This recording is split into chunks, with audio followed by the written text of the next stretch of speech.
You ask Tiger to solve. This deals with linear equations with one unknown.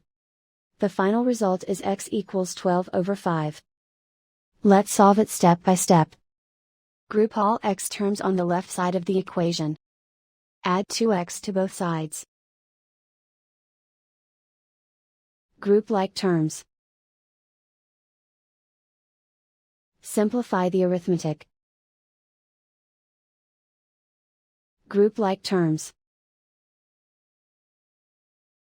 Simplify the arithmetic.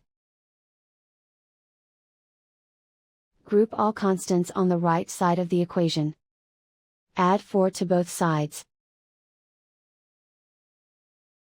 Simplify the arithmetic.